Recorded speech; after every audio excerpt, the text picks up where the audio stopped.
नमस्कार, मी गणेश शिंदे. आपण पाहता जी मराठी न्यूज. बातमी म्हणजे पारदर्शकता. 8 मार्च जागतिक महिला दिन म्हणून साजरा केला जातो. परंतु त्या दिवशी काही ठिकाणी म्हणण्यापेक्षा संस्था असतील किंवा काही सामाजिक क्षेत्र असेल अशा ठिकाणी महिलांचा गुणगौरव केला जातो. परंतु 365 दिवस प्रत्येक क्षेत्रामध्ये पुरुषाच्या खांद्याला खांदा लावून महिला काम करत आहेत. आज आपण पाहिलं असेल की प्रत्येक क्षेत्रामध्ये महिलेने वर्चस्व निर्माण केलेलं आहे. त्यांना सर्व कामे करून या सर्व गोष्टी ऍडजस्ट करून या सर्व ठिकाणी त्यांना काम करणं बंधनकारक आहे. ते करतात. त्या महिलेला खरंच आपण मानलं पाहिजे. घरचं काम करणारी आपली आई असू देत किंवा उच्च पदावर काम करणारे राष्ट्रपती असू देत, प्रत्येकांना काम करणं ही काळाची गरज आहे किंवा काम करतात. हे सगळं सांभाळून त्या पूर्णपणे संसार करतात. यासाठी महिलांना सल्यूट करणं गरजेचं आहे. आपल्याबरोबर तहसील कार्यालयामधल्या काही महिला आहेत. त्यामध्ये तहसीलदार साहेब आहेत स्वतः, तसंच मंडळ अधिकारी आहेत, तलाठी मॅडम आहेत, तसंच सर्व महिला आहेत या ठिकाणी. आपण त्यांच्याशी चर्चा करण्यासाठी या ठिकाणी आहोत. महिला काम करतात. परंतु 8 मार्चला स्पेशल काय असं असतं की महिला दिनानिमित्त तुम्हाला असं काय वाटतं? 8 मार्चला महिला दिन साजरा करतो, ज्या महिलांनी म्हणजे उत्तम कार्य म्हणजे कार्य केलेलं आहे किंवा काय त्यांचं म्हणजे त्यांच्या कार्यक्षेत्रात चांगलं काम केलेलं असं महिलांचा ते गुणगौरव करतात. पण असं न करता म्हणजे दररोजच महिलांना वागणूक व्यवस्थित दिली पाहिजे. सरकारी नोकरी आणि तुमचं घर परपंच ह्या दोन्हीची सांगड कशी घालता तुम्ही? दोन्हीकडे सांगड जर म्हणेल तर सकाळी उठल्यापासून ते संध्याकाळी झोपेपर्यंत, सकाळी उठल्यानंतर घरचं काम, त्यानंतर ऑफिसचं काम. महिला आणि पुरुष दोन्ही असतील तर दोघांचाही जर एका दिवस मीटिंग असेल तर ज्यावेळेस स्वयंपाक करायचा असेल तर ते लेडीजच करणार असते. आणि सगळं आवरून घरातलं मुलांचं असू देत किंवा स्वयंपाकाचं असू दे सगळं आवरून त्यांना मिटिंगला पोहोचावं लागतं. परंतु जर पुरुषाची मिटिंग असेल तर तसं नाही. त्यांनी फक्त उठायचं आणि स्वतःच आवरून मिटिंगला जाणं अशा स्वरूपामध्ये होऊ शकतं असं तुम्हाला म्हणायचं? बऱ्यापैकी 100% तसं होतं असं नाही, म्हणजे 70% होतं बऱ्यापैकी. 8 मार्च जागतिक महिला दिन म्हणून साजरा केला जातो. आपल्याबरोबर अप्पर तहसीलदार केसकर मॅडम आहेत. यांचं 8 मार्च या जागतिक महिला दिनानिमित्त काय मत आहे आपण जाणून घेऊया. मॅडम नमस्कार. आपण पाहिलं की महिला सक्षमीकरण, महिला सुरक्षितता बरेच प्रश्न आहेत. याबद्दल तुमचं काय म्हणणं आहे? पहिल्यांदा आपण महिला सक्षमीकरणावर बोलू.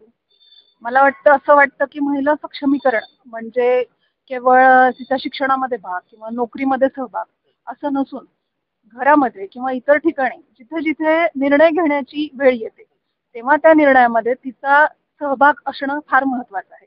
आपण बरेच उदाहरण पाहतो की महिला शिकतायत किंवा त्या नोकरी पण करत आहेत, पण असं नसतं की नोकरीमध्ये सहभाग आहे म्हणजे घरामध्ये जे जे निर्णय घेतले जातात त्यामध्ये तिला तेवढा निर्णय घेण्याचा अधिकार असेलच असं नाही. त्यामुळे मला महिला सक्षमीकरण म्हणजे असं वाटतं की घरामध्ये जेही कुठले निर्णय घेतले जातील, मुलांच्या दृष्टीने असतील, भविष्याच्या दृष्टीने असतील, त्या कुटुंबाच्या, त्या प्रत्येक निर्णय प्रक्रियेमध्ये तिचा सहभाग खूप महत्वाचा आहे. तिचे स्वतःचे निर्णय तिने घेणं हे खूप महत्वाचं आहे. दुसऱ्यांनी त्यांचे विचार तिच्यावरती लादू नयेत किंवा दुसऱ्यांच्या काय अपेक्षा आहेत त्याचप्रमाणे तिने वागावं असं नाही, तर तिच्या आकांक्षा ज्या आहेत त्याला पण कुठेतरी सपोर्ट केला पाहिजे. तेव्हाच ती महिला सक्षम झाली असं मला वाटतं महिला सक्षमीकरणाच्या बाबतीमध्ये. बरोबर आहे. म्हणजे सक्षमीकरण म्हणजे नुसतं महिलेला ऍक्टिव्ह करणं असं नाहीये, परंतु त्यांना कोणत्याही निर्णयामध्ये, घरच्या निर्णयामध्ये असू द्या की त्यांना 50% तुम्ही त्यांचं मत जाणून घ्या. योग्य असेल तर त्यांना मताला तुम्ही सहमत व्हा आणि स्वतःचे निर्णय असू देत किंवा घरचे निर्णय असू त्यांना पूर्णपणे स्वातंत्र्य दिलं पाहिजे असं. आणि महिला सुरक्षित आहेत का हा दुसरा प्रश्न, त्याबद्दल तुमचं काय म्हणणं? महिला सुरक्षित अजूनही नाहीत असं मला वाटतं. शहरी भागामध्ये शक्यतोवरती महिलांच्या सुरक्षिततेचा प्रश्न तेवढा येत नाही, पण अजूनही काही आपण बघितलं तर पुण्या मुंबईमध्ये पण काही घटना झालेल्या आहेत त्या प्रश्न उपस्थित करतात. त्याचप्रमाणे आपण दिल्लीला निर्भया केस बघितली, त्या पण महिलाच्या सुरक्षित आहेत का? मला असं वाटतं की महिला आजही सुरक्षित नाहीयेत. जसं शहरी भागामध्ये अजूनही आपण बघतो विविध घटना घडलेल्या आहेत आणि अगदी निर्भया केस जरी आपण बघितली तरी आपण पाहतो की महिलांची सुरक्षितता याच्यावर अजूनही मोठं प्रश्नचिन्ह आहे. असं वाटतं मला की कुठल्याही वेळेला अगदी महिला साशंक न राहता तेवढा विश्वास त्यांचा असला पाहिजे की मी कोणत्याही कामासाठी घराबाहेर पडले, ती वेळ कोणतीही असो, मला एकटीला जाण्याची माझी मानसिक तयारी असली पाहिजे आणि मला तेवढी कुठलीही भीती न वाटता मी तिथे पोहोचली पाहिजे आणि माझं काम करून घरी परतले पाहिजे. आणि एवढा विश्वास हा तेव्हाच निर्माण होईल किंवा समाज याच्यावरती कुठेतरी काम करेल, याच्यात समाजाची तेवढीच जबाबदारी आहे की महिलेला तिला आत्मविश्वास वाटला पाहिजे. हाच मुद्दा की मी आता थोडं वेळापुढे हे होत की स्वतः पण थोडंसं स्ट्रॉंग असणं पाहिजे, याबद्दल तुमचं काय म्हणणं आहे? म्हणजे प्रत्येकच ठिकाणी पोलीस प्रशासन असू देत किंवा इतर प्रशासन असू दे तुमचा त्या ठिकाणी पोहोचणार नाही, परंतु तुम्हाला त्या ठिकाणी प्रायोरिटीवर प्रथम आपण म्हणतो तो प्रहार किंवा ती सिच्युएशन हँडल करण्यापुरता तुमच्याकडे स्ट्रॉंग असणं पाहिजे, याबद्दल तुमचं काय म्हणणं आहे?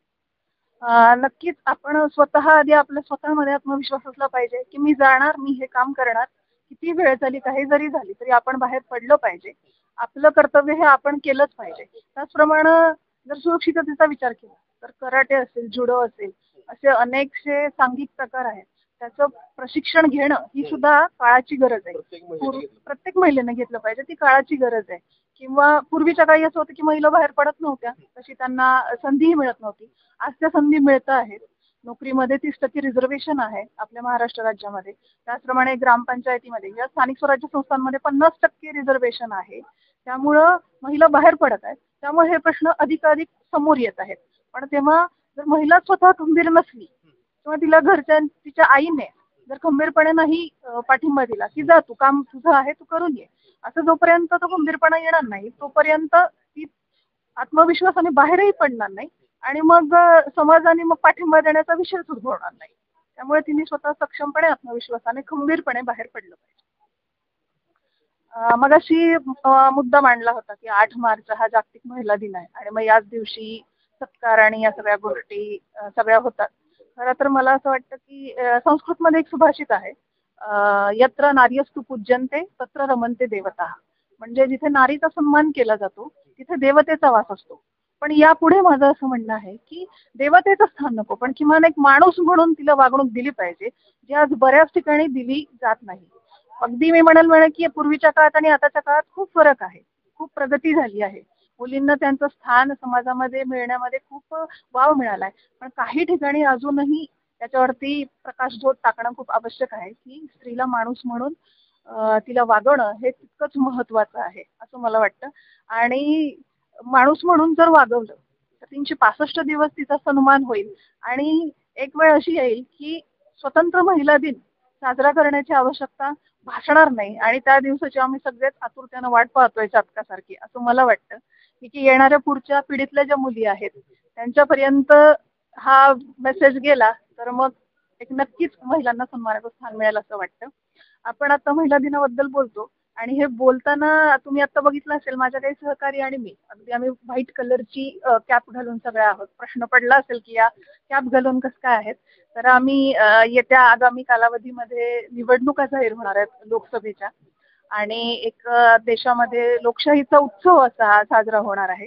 तर माझी या माध्यमातून, मी अपर तहसीलदार बार्शी या पदावर कार्यरत आहे, भारत निवडणूक आयोगाच्या मार्फत आणि जिल्हाधिकार्यालय सोलापूर आणि तहसील कार्यालय बार्शी यांच्या माध्यमातून सर्वांना अशी विनंती करते की आपलं मत हे अमूल्य आहे आणि आपण सर्वांनी आपला मतदानाचा अधिकार निवडणुकीत बजवावा. शेवटी कारण हा लोकशाहीचा उत्सव आहे आणि यावर्षीची थीमही अशी आहे की उत्सव निवडणुकांचा, अभिमान देशाचा. पाहिलं की 8 मार्च हा जागतिक महिला दिन म्हणून साजरा केला जातो, परंतु सक्षमीकरण असू देत किंवा महिला सुरक्षिततेचा विषय असू देत हा कुठंतरी आणखी वेगवेगळ्या पद्धतीने मांडला जातो. खेडे असू देत किंवा शहर असू देत, सक्षमीकरण पूर्णपणे झालेलं नाही. या संदर्भात आपण पण याची खात्री करू शकताय. सुरक्षितता म्हणतात तर त्याच पद्धतीनं आहे. 50% सुरक्षित महिला आहेत, 50% नाही आहेत. त्या विविध क्षेत्रामध्ये येऊ शकतात.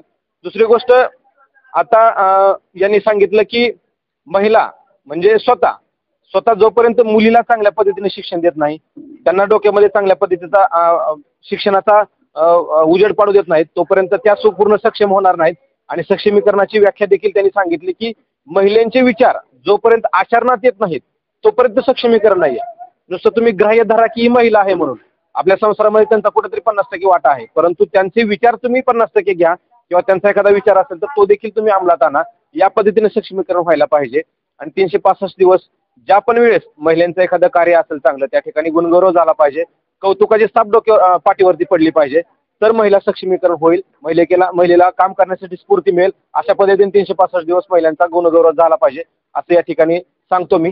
कॅमेरामॅन समी गणेश शिंदे, जी मराठी न्यूज, बार्शी.